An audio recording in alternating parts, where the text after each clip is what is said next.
Christopher George Lore Wallace was born in Brooklyn on May 21, 1972 to Jamaican immigrant parents.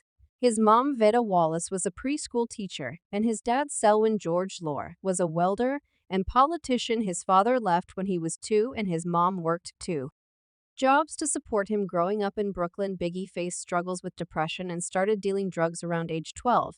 Although his mom learned about it later, as a teen he got into rapping, performing on the streets, and with local groups. His early stage name was MC Quest, and he learned jazz from saxophonist Donald Harrison. He switched schools, attending George Westinghouse Career and Technical Education High School with Jay-Z and Busta Rhymes. Despite being a good student, Biggie developed a know-it-all attitude at 17. In 1989, he dropped out of high school and got involved in crime, leading to arrest for weapons charges and probation violations. In 1990, he faced another arrest in North Carolina for dealing cracked cocaine, spending 9 months in jail. After his release, he created a demo tape called Microphone Murderer, as Biggie Smalls, a name inspired by a film character, and his own stature. DJ Mr. C promoted the tape, and it caught the attention of the Source Rap magazine. Featured in Unsigned Hype, Biggie's demo gained him recognition. Diddy arranged a meeting and Biggie signed to Uptown Records in 1992.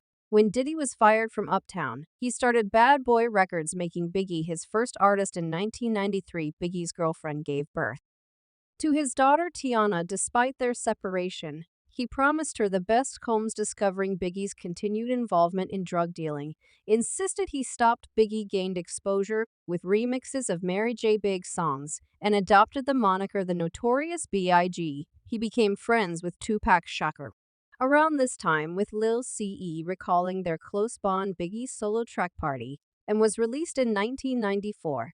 And he appeared on remixes with LL Cool J and Busta Rhymes. The journey of the iconic rapper was just beginning. On August 4, 1994, Biggie married R&B singer Faith Evans, whom he had met 8 days prior at a Bad Boy photo shoot. 5 days later, he had his first pop chart success as a solo artist with double A-side Juicy Unbelievable, which reached number 27 as the lead single to his debut album Ready to Die. Was released on September 13, 1994. It reached number 13 on the Billboard 200 chart and was eventually certified 4 times platinum. The album shifted attention back to East Coast hip-hop at a time when West Coast hip-hop dominated US charts. It gained strong reviews and has received much praise in retrospect. In addition to Juicy, the record produced 2 hit singles: the platinum-selling Big Papa, which reached number 1 on the US rap chart, and One More Chance, which sold 1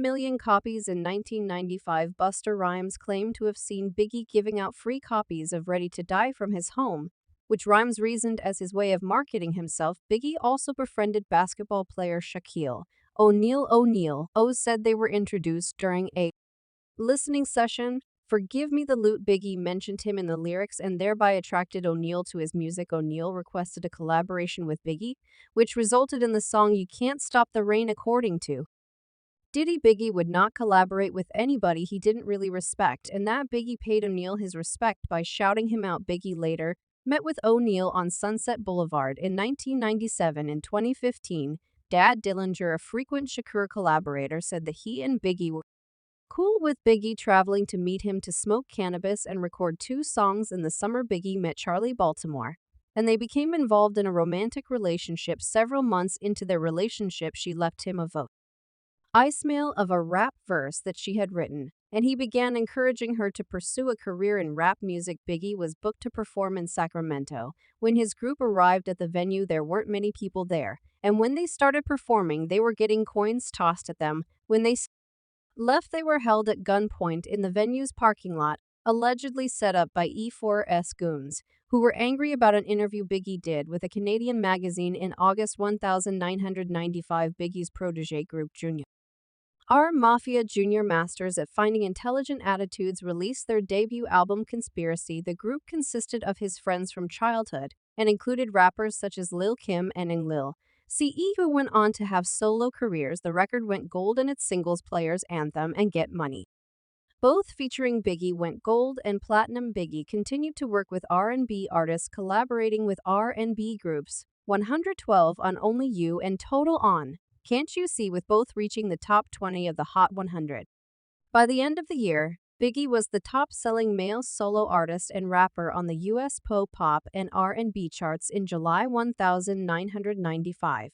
He appeared on the cover of The Source with the caption, "The King of New York takes over," a reference to his alias Frank White, based on a character from the 1990 film King of New York. At the Source Awards in August 1995.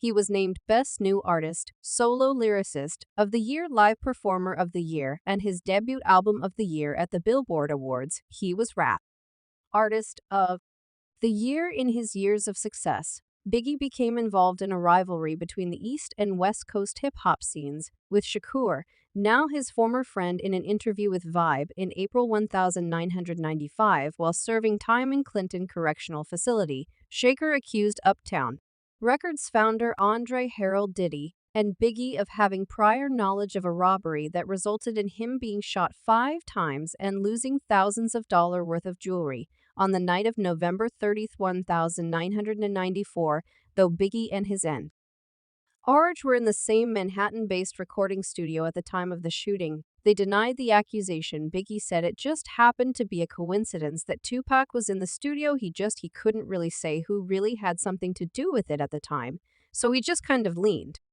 the blame on me. In 2012, a man named Dexter Isaacs, serving a life sentence for unrelated crimes, claimed that he attacked Shakur that night and that the robbery was orchestrated by entertainment industry executive and former drug trafficker Jimmy Henchman. Later that year, on October 4, 1995, Shakur signed to Death Row Records and was released from prison a week later. This made Bad Boy Records and Death Row business rivals and thus intensified the quarrel. On March 23, 1996, Biggie was arrested outside a Manhattan nightclub for chasing and threatening to kill 2 fans seeking autographs, smashing the windows of their taxicab with a baseball bat and punching one of them. He pleaded guilty to second-degree harassment and was sentenced to 100 hours of community service. In mid-1996, he was arrested at his home in Tech, New Jersey for drug and weapons possession charges. During the recording for his second album, Biggie was confronted by Shakur